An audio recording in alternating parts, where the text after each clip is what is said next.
Assalamualaikum warahmatullahi wabarakatuh. Kami dari kelompok 11 ingin mempresentasikan hasil dari diskusi kami. Sebelum masuk ke pembahasan, saya akan memperkenalkan anggota kami yang ada 4 orang. Yang pertama, Emil Irfan Rafli dengan NIM 0149, dengan saya sendiri Ilyas Gunanta dengan NIM 0166, dan ada Erni Ismawati dengan NIM 0155, dan yang terakhir ada Novendra Adi dengan NIM 0113. Di sini kelompok kami berdiskusi tentang manajemen bank syariah dan resiko dalam permodalan. Bank syariah merupakan lembaga keuangan syariah yang berorientasi pada laba. Laba bukan hanya untuk kepentingan pemilik atau pendiri, tetapi juga sangat penting untuk pengembangan usaha bank syariah. Laba bank syariah terutama diperoleh dari selisih antara pendapatan atas penanaman dana dan biaya-biaya yang dikeluarkan selama periode tertentu. Guna memperoleh hasil yang optimal, bank syariah dituntut untuk melakukan pengelolaan dananya secara efisien dan efektif, baik atas dana yang dikumpulkan dari masyarakat atau dana modal pemilik atau pendiri bank maupun atas pemanfaatan atau penanaman dana tersebut.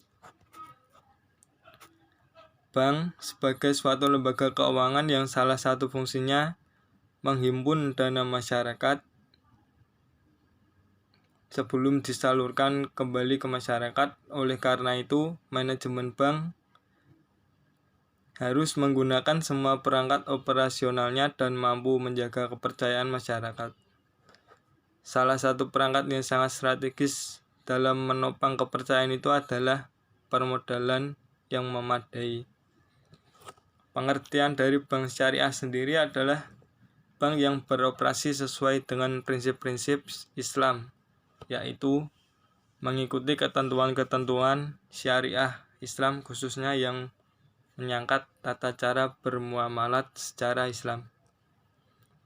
Selanjutnya ada prinsip syariah, aturan perjanjian berdasarkan hukum Islam antara bank dan pihak lain untuk penyimpanan dana atau pembiayaan kegiatan usaha atau kegiatan lainnya yang dinyatakan secara dengan syariah, antara lain pembiayaan berdasarkan prinsip bagi hasil atau yang sering disebut mudharabah. Pembiayaan berdasarkan penyesuaian modal, musyarakah, prinsip jual beli barang dengan memperoleh keuntungan, murabahah, atau pembiayaan barang modal berdasarkan prinsip sewa murni tanpa pilihan, ijarah, atau dengan adanya pilihan pemindahan kepemilikan atas barang yang disewa dari pihak bank oleh pihak lain, atau ijarah wa iktina. Tujuan bank syariah. Tujuan bank syariah di sini ada 6. Yang pertama, mengarahkan kegiatan ekonomi umat untuk bermuamalat secara Islam. Yang kedua, menciptakan suatu keadilan di bidang ekonomi. Yang ketiga, meningkatkan kualitas hidup umat. Yang keempat, menanggulangi masalah kemiskinan. Yang kelima, menjaga stabilitas ekonomi dan moneter. Dan yang terakhir, ada menyelamatkan ketergantungan umat Islam terhadap bank non-syariah. Nama saya Muhammad Irfan Rafli dengan NIM 1905510149. Di sini saya akan menjelaskan karakteristik bank syariah. Yang nomor 1, berdasarkan prinsip syariah. Nomor 2, implementasi prinsip ekonomi Islam dengan ciri beroperasi atas dasar bagi hasil. Yang nomor 3, kegiatan usaha memperoleh imbalan atas jasa. Yang nomor 4, tidak menggunakan bunga sebagai alat untuk memperoleh pendapatan. Yang nomor 5, asas utama kemitraan, keadilan, transparansi, dan universal. Yang nomor 6, tidak membedakan secara tegas sektor moneter dan sektor real.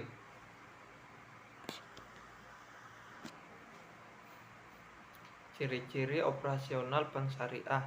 Yang nomor 1, beban biaya yang disepakati bersama pada waktu akad perjanjian diwujudkan dalam bentuk jumlah nominal yang besarnya tidak kaku. Yang nomor 2, menghindari penggunaan persentase dalam kewajiban pembayaran. Yang nomor 3, dalam kontrak pembiayaan proyek, bank syariah tidak menetapkan perhitungan berdasarkan keuntungan pasti dan ditetapkan di muka. Yang nomor 4, pengerahan dana masyarakat dalam pembentukan deposito tabungan oleh penyimpanan dianggap sebagai titipan. Yang nomor 5, DBS bertugas untuk mengawasi operasional bank dari sudut syariahnya. Yang nomor 6, fungsi kelembagaan selain menjabatani antara pihak pemilik dana dan pihak yang membutuhkan dana, juga melaksanakan fungsi amanah. Fungsi bank syariah. Yang pertama, fungsi sama dengan aplikasi produk. Yang nomor 2, manajer investasi sama dengan menghimpunan dana sama dengan prinsip wadiah dan mudarobah. Yang nomor 3, investor sama dengan penyaluran dana sama dengan prinsip jual beli sama dengan murobaah bagi hasil sama dengan mudarobah masyarakat produk jasa sama dengan wakalah, kafalah, dan hiwalah jasa layanan sosial sama dengan dana kebijakan, penghimpunan, penyaluran Korkul Hasan, penghimpunan dan penyaluran YIS. Perbedaan bunga dan bagi hasil. Bunga adalah penentuan bunga dibuat sewaktu perjanjian tanpa berdasarkan kepada utang rugi. Yang nomor 1, dihitung berdasarkan modal yang ada. Nomor 2, pembayaran bunga tetap seperti perjanjian tanpa mempertimbangkan apakah proyek yang dilaksanakan untung atau rugi. Yang nomor 3, jumlah pembayaran bunga tidak meningkat walaupun jumlah keuntungan berlipat ganda. Yang nomor 4, pembayaran bunga adalah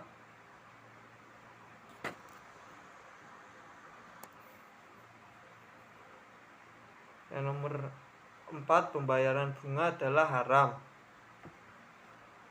Yang bagi hasil adalah penentuan bagi hasil dibuat sewaktu perjanjian dengan berdasarkan kepada untung rugi.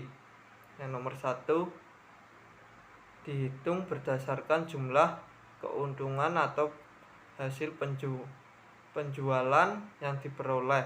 Yang nomor 2, bagi hasil tergantung pada keuntungan proyek. Apabila mengalami kerugian maka akan ditanggung bersama. Yang nomor 3, jumlah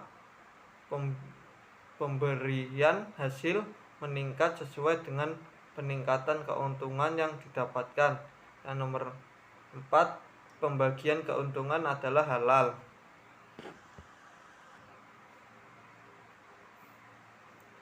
Perbedaan bank syariah dan bank bank konvensional.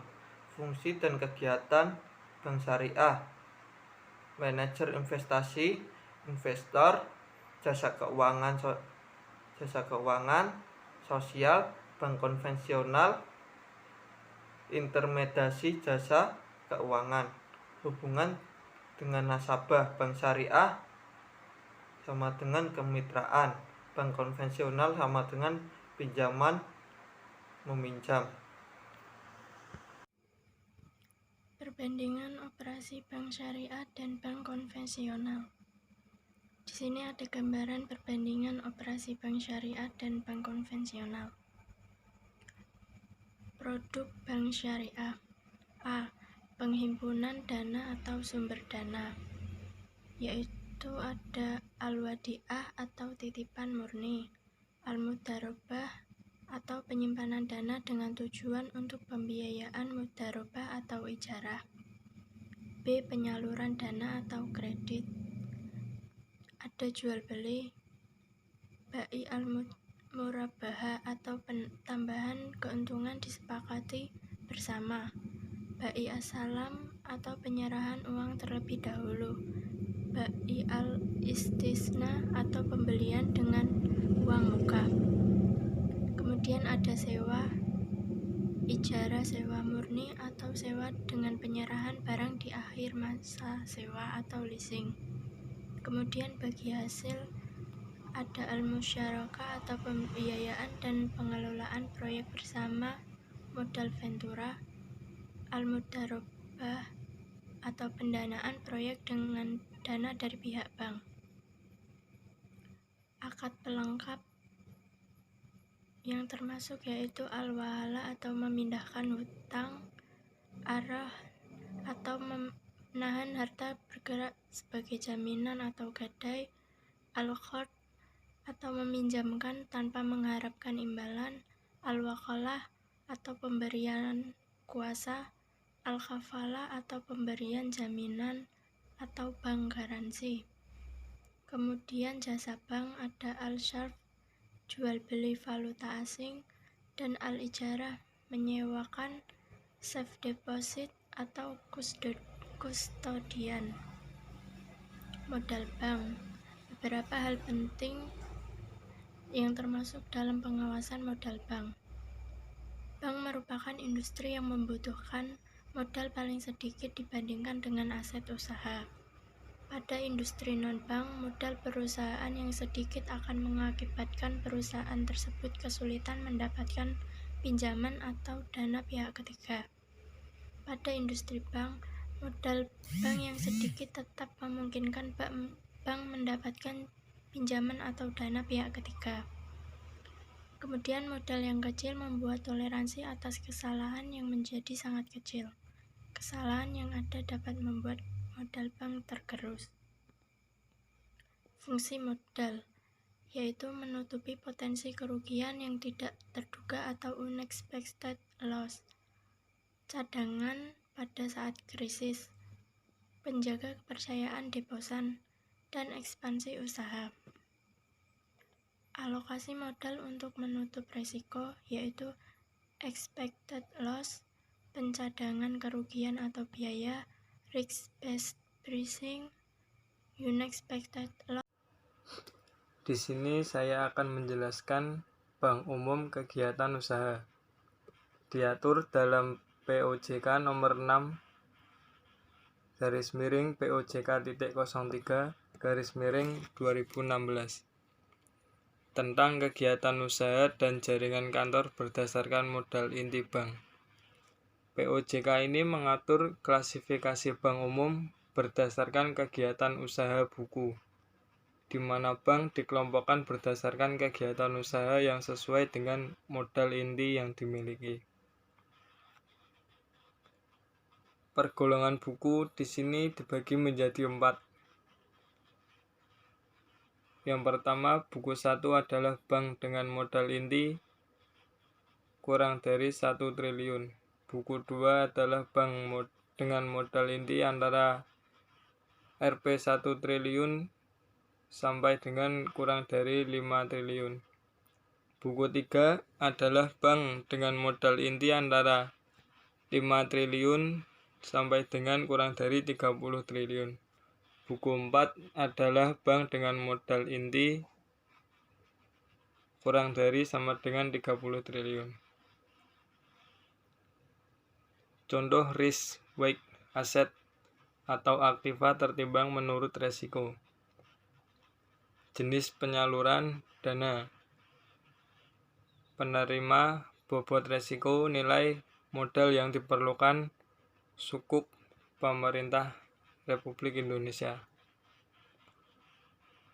Contoh yang pertama 0%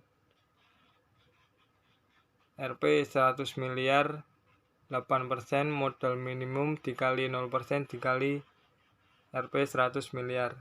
Pembiayaan rumah tinggal nasabah peserta BPJS 20% Rp 200 juta, 8% modal minimum dikali 20% dikali Rp 200 juta. Pembiayaan komersial beragun pabrik nasabah pelaku usaha non-UMKM 100% Rp 5 miliar, 8% modal minimum dikali 100% dikali 5 miliar. Modal dan regulasi. Modal inti Tier 1. Modal disetor, cadangan dan laba ditahan. Modal Tier 2. Saham preferen, pinjaman subordinasi, CKPN atau PAP, PPAP. Risk weight asset atau aktiva tertimbang menurut resiko pembobotan tiap jenis aset produktif berdasarkan jenis atau penerima kredit.